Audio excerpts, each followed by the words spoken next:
السلام علیکم۔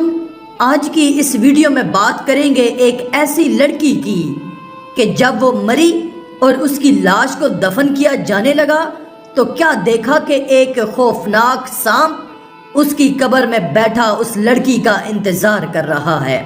عبرت حاصل کرنے کے لیے اس ویڈیو کو پورا ضرور دیکھیں۔ ایک دفعہ کا واقعہ ہے، کسی جگہ ایک نوجوان لڑکی کا انتقال ہو گیا۔ اس کی لاش کو غسل دیا گیا اور کفن پہنانے کے بعد نماز جنازہ پڑھی گئی اور اس کی قبر کی کھدائی کا کام بھی مکمل ہو گیا۔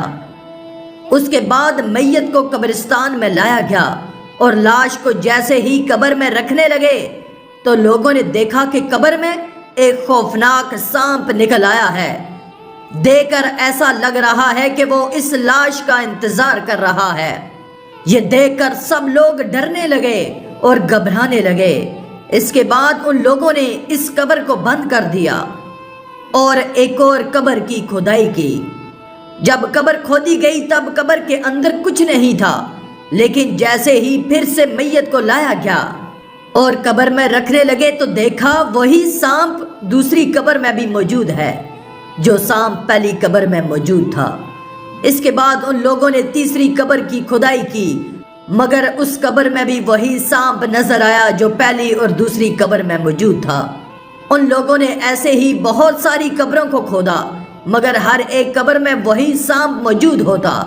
اس کے بعد پھر لوگوں نے علماء اکرام سے رابطہ کیا تو مولانا صاحب نے بتایا کہ اس لڑکی نے کوئی دنیا میں بہت بڑا گناہ کیا ہوگا، اس گناہ کی سزا اللہ تعالیٰ اسے دے رہا ہے۔ تم جہاں پر بھی اس لڑکی کی قبر کھودو گے وہاں پر یہ سانپ موجود ہوگا، تم لوگ اسے اسی حالت میں دفن کر دو۔ اللہ اکبر، کتنا خوفناک منظر ہوگا وہ۔ چنانچہ اس لڑکی کی اسی سانپ والی قبر میں تدفین کر دی گئی۔ تدفین کے بعد سب لوگ اپنے اپنے گھر چلے گئے، لیکن کچھ لوگوں کے دل میں یہ بات ستانے لگی، آخر اس لڑکی نے ایسا کون سا گناہ کیا ہوگا جس کی وجہ سے اسے یہ سزا مل رہی ہے۔ کچھ لوگوں کے دلوں میں یہ بات جاننے کی خواہش پیدا ہو گئی تو وہ لوگ اس کے گھر گئے اور اس کے باپ سے پوچھا کہ آپ کی لڑکی نے ایسا کون سا گناہ کیا تھا جس کی سزا اللہ تعالیٰ آپ کی بیٹی کو دے رہے ہیں۔ یہ سن کر اس کا باپ رونے لگا اور روتے ہوئے کہا کہ مجھے یہ بات بتانے میں شرم آ رہی ہے، لیکن سنو اور اپنی بیٹیوں کو سمجھاؤ تاکہ اور کسی کے اوپر یہ سزا نہ ہو۔ میری بیٹی اس دنیا میں بے پردہ رہا کرتی تھی اور اپنے چہرے پر میک اپ لگایا کرتی اور ہونٹوں پر لپسٹک لگا کر بازاروں میں غیر مردوں کے سامنے گھوما کرتی تھی اور لڑکوں کے ساتھ جھوٹی محبت کیا کرتی تھی۔ ہم نے اپنی لڑکی کو بہت سمجھانے کی کوشش کی مگر اس نے ایک بات بھی نہیں سنی۔ پیارے دوستو، اللہ تعالیٰ کو یہ دکھانا مقصود تھا کہ دیکھو اس عورت کا کیا انجام ہوا، اس کو کیسا ہولناک عذاب دیا گیا۔ بے پردہ خواتین اس واقعے سے عبرت حاصل کریں اور گناہوں سے توبہ کریں۔ ہو سکتا ہے شیطان کسی کو وسوسہ ڈالے کہ یہ واقعہ سچا بھی ہے یا نہیں۔ بالفرض یہ غلط بھی ہو تو غیر شرعی فیشن پرستی اور بے پردگی کا جائز ہونا بھی تو کوئی ثابت نہیں کر سکتا۔ حدیث پاک میں ناجائز فیشن کا عذاب ملاحظہ فرمائیے۔ سرکار مدینہ صلی اللہ علیہ وآلہ وسلم کا فرمان عبرت نشان ہے، میں نے کچھ لوگ ایسے دیکھے جن کی کھالیں آگ کی کینچیوں سے کاٹی جا رہی تھیں۔ میرے استفسار پر بتایا گیا کہ یہ وہ لوگ ہیں جو ناجائز اشیاء سے زینت حاصل کرتے تھے، اور میں نے ایک گڑھا بھی دیکھا جس میں سے چیخو پکار کی آوازیں آ رہی تھیں۔